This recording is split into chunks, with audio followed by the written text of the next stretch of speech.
Students of 7th standard, अब हम आगे बढ़ते हैं। पेज नंबर 7 में हम आ गए हैं। तो पेज नंबर 7 में हमने क्या देखा है कि पेज नंबर 6 में एसेंशियल पार्ट यानी कि किस तरह से सब्जेक्ट को आपको या किस तरह से सेंटेंस को हम फ्लिट करते हैं यानी स्प्लिट करते हैं, अलग अलग करते हैं, कैसे उसको। एग्जाम्पल में पहला वाला आपने पढ़ लिया होगा। अब सेकंड है गो देयर। अब गो देयर का मतलब उधर जाओ। अब गो देयर तो कहा गया है लेकिन किसे कहा गया है वो नहीं पता है, तो यहाँ पे आपको क्या है इम्प्लाई करना है, अपने आप खुद ब खुद समझने जैसे। तो हमने क्या यू लगा दिया यानी यू गो देयर।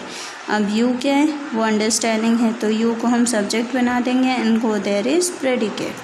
सेकेंड वाला have two capsules daily. Have two capsules daily. अब यहाँ पे हैव तो दिया है लेकिन किसे कहा जा रहा है, ये वर्ड कहा तो जा रहा है कि 2 कैप्सूल डेली लेना है, लेकिन किसे कहा जा रहा है वो हमको समझ लेना है या हमको खुद ब खुद उधर यू एम्प्लाई करना है। तो यू बन जाएगा सब्जेक्ट और बाकी का ये पूरा है predicate. In such sentences you is the subject which is implied. और ऐसे ही सेंटेंस में हमको खुद ब खुद अंडरस्टैंडिंग के लिए इम्प्लाई करना है, यू लगा देना है, यानी हम खुद ब खुद अपने आप को वहाँ पर महसूस करेंगे। In interrogative sentences the subject and predicate are placed in the following order. अब ओके स्टूडेंट्स, आगे का कंटिन्यू करते हैं।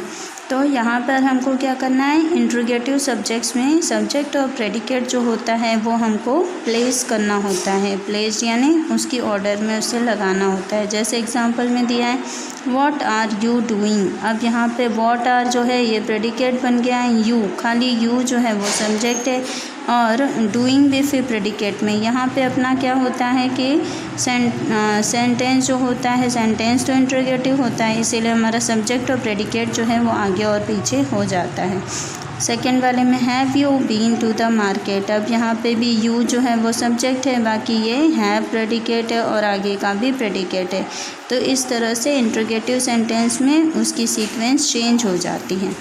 अब एक्सक्लेमेटरी सेंटेंस में क्या होता है, तो एक्सक्लेमेटरी सेंटेंस भी हम देखते हैं हाउ ब्यूटीफुल शी इज़। यहाँ पे भी क्या हुआ है, अपना सब्जेक्ट बीच में आ गया है, बाकी हाउ ब्यूटीफुल भी प्रेडिकेट कंसीडर होगा, इज़ भी predicate. Second what a good boy John is. यहाँ पे भी जॉन सब्जेक्ट है वो बीच में आ गया, बाकी ये प्रेडिकेट है, ये भी प्रेडिकेट है। तो मतलब दूसरा पार्ट जो होता है एजर्टिव, इंट्रोगेटिव, एक्सक्लेमेटरी, इन सेंटेंस में हमारे सब्जेक्ट और प्रेडिकेट की सीक्वेंस चेंज होती है। To find the subject and the predicate in exclamatory and interrogative sentences we change this sentences into statements.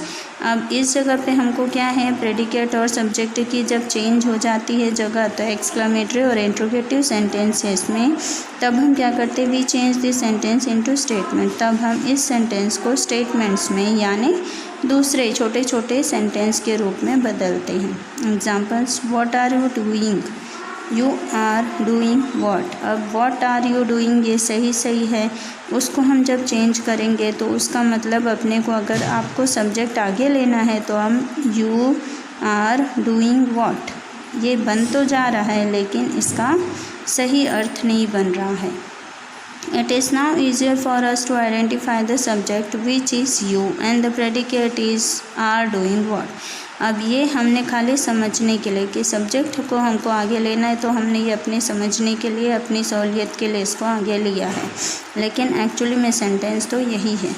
तो यहाँ पर अब आपको आसानी से समझेगा कि यू जो है वो सब्जेक्ट है और बाकी का सारा प्रेडिकेट है। Have you gone to the market, you have gone to the market. अब यहाँ पे have you gone to the market अगर आ रहा है तो वो इंट्रोगेटिव क्वेश्चन बन जा रहा है, एंड अगर उसको हमने उसका फॉर्म चेंज कर दिया, सब्जेक्ट को आगे लिया, तो ये हमारा इम्परेटिव सेंटेंस बन जाएगा। You is the subject and have gone to the market is the predicate. अब यहाँ पे बस हमें एक ही आसानी होगी कि हमें समझने में सहूलियत होगी या समझने में आसानी हो जाती है। For exclamatory sentence how beautiful she is. Exclamatory sentence में अगर हमको देखना है तो हम इसी तरह देखेंगे कि हाउ ब्यूटीफुल शी इज़, कितनी सुंदर है वो। अब यहाँ पे उसकी सीक्वेंस चेंज करेंगे, शी इज़ हाउ ब्यूटीफुल, ये हाउ लगाना ब्रैकेट में डाल दिया, ज़रूरी नहीं है, शी इज़ ब्यूटीफुल, ये तो हाउ क्वेश्चन फॉर्मिंग के लिए होता है। अब she is the subject and the other words from the predicate. अब शी जो है वो सब्जेक्ट बन गया और बाकी के सारे वर्ड्स जो हैं प्रेडिकेट बनते हैं। What a good boy John is, कितना अच्छा लड़का है जॉन।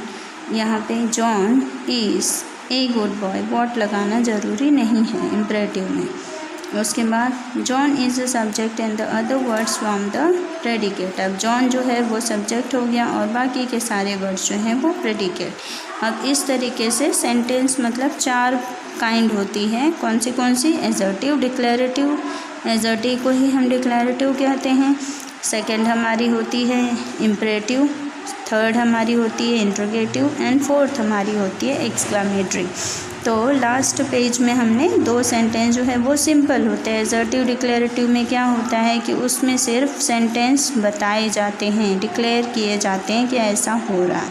और उसके बाद आ जाता है इम्परेटिव। इम्परेटिव सेंटेंस में भी क्या होता है, इम्परेटिव सेंटेंस में होता है कमांड, ऑर्डर या फिर रिक्वेस्ट। ये 3 चीज़ों को आपको ध्यान रखना है तो वो खूबियाँ हो जाएंगी इम्परेटिव की। थर्ड है इंट्रोगेटिव। इंट्रोगेटिव में आपको क्या देखना है कि क्वेश्चन फॉर्मिंग वर्ड्स वहाँ पे ज़रूर होते हैं, यानी प्रश्न बनते हैं।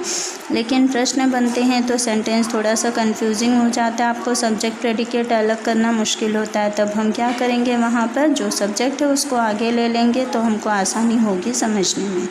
सेम वे एक्सक्लेमेटरी सेंटेंस में भी होता है। एक्सक्लेमेटरी सेंटेंस में भी हमें क्या करना होता है, सब्जेक्ट को आगे लेकर फिर उस सेंटेंस को दोबारा से ट्राई करने का। तो अपने को आगे का जो प्रेडिकेट फॉर्म हो रहा है वो भी पता चल जाएगा और सब्जेक्ट उस सेंटेंस में क्या है ये भी आपको पता चल जाएगा।